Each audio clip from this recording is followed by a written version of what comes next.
Përshëndetje të dashur miq, dhe mirë se keni ardhur në You Can Cook It. Sot do të përgatisim bashk byreçka trekëndçe me petë fantastike, sikur t'i jem bërë me petë baklavaje ose si ato petët milföj.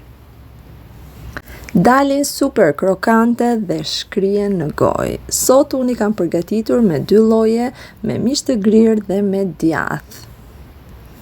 Përgatiten shumë thjesht dhe nuk janë hiç të vështira. Do të na duhet 500 gram miell, 1 lugë gjelle krip, 100 ml vaj lule dielli, filxhani me të cilin e kam matur është 1 filxhan i mesëm dhe 250 ml ujë. E trazojmë masën mirë derisa të formojmë një brumë të butë. Masa ime, pra mielli im, e mori të gjithë këtë gotën që shikoni ju dhe nuk i kam shtuar asnjë pikë ujë më tepër apo miell më tepër. Këto përmasa dalin shumë fiks, megjithatë në varësi të llojit të miellit mund të ketë ndryshime të vogla. Ju përdorni përmasat që unë nuk kam dhënë. Në fund do të përftoni një brumë të tillë super të butë. Do ta lëm të pushojë për gjysmë ore, ndërkohë ne do të përgatisim harxhën. Nëse do të përgatisni kaurdi, mishi të grirë, mund të përgatisni kaurdin. Unë po u tregoj thjesht mbushjen me djath, vezë, kos, pak pajdanoz i kam shtuar dhe pak djath kaçkavall. Si që shikoni, kosin kam marrë pjesën më të trashë të kosit që masa mos të jetë shumë e ujshme, që mos në dali anash byrekut pasi ta pjekim. Majdanozi është opsional, nëse ju pëlqen mund ta përdorni, nëse nuk ju pëlqen mund ta hiqni nga receta.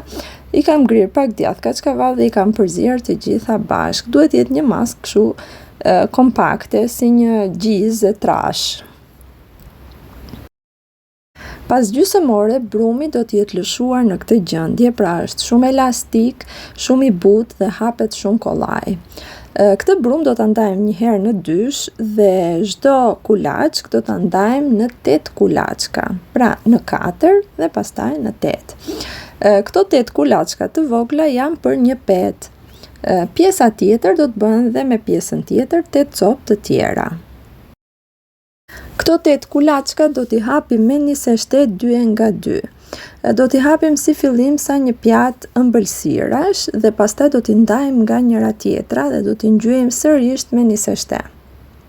Do të ngjyejmë me 27 pjesën e brendshme, pra pjesën që ndam nga njëra tjetra. Kështu veprojmë dhe me kulaçkat e tjerë. I hapim njërë si fillim 2 sa një pjatë ëmbëlsirash, pastaj ndajmë sërish sepse këto 2 petat e pak 27 e kanë ngrënë. Për këtë arsye i lyejmë dhe një herë dhe në fund fare të gjitha bashk do t'i hapim në një petë të vetme. Forma nuk ka shumë rëndësi të dashur miq, sepse kur i shqisim nga njëra tjetra mund të deformohen pak, por nuk ka hiç problem.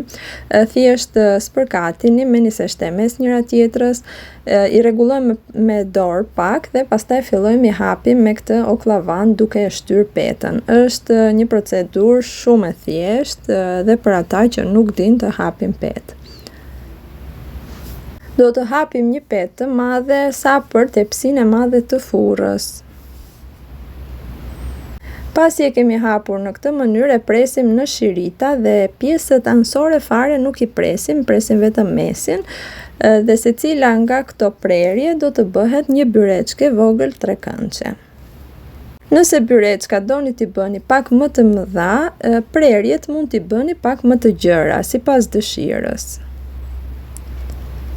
Si që shikoni, i kam gjyrë me pak gjalp pjesën e petës dhe pastaj i kam palosur si tregohet në video. Pas palosjes do t'i lyejmë dhe përsipër me pak gjalp.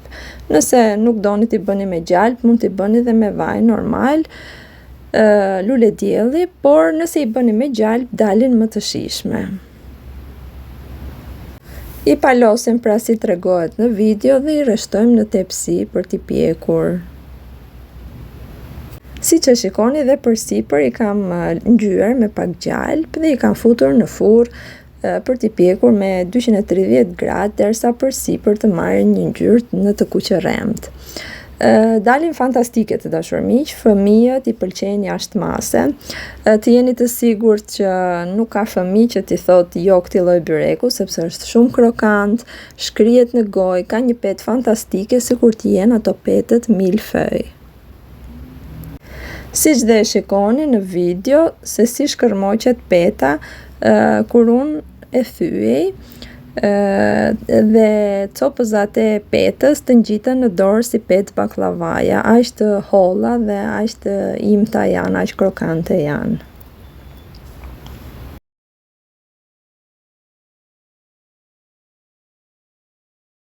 Këtu ju kam treguar dhe mbushjen me djath, kos dhe vezë. Siç e shikoni, mbushja është pak kompakte të dashur miq, nuk është shumë e ujshme që mos të dalë nga peta kur të piqet dhe gjithashtu është dhe më kollaj për t'i mbështjellur byreçkat trekëndshë kur masën e linin në këtë trashësi.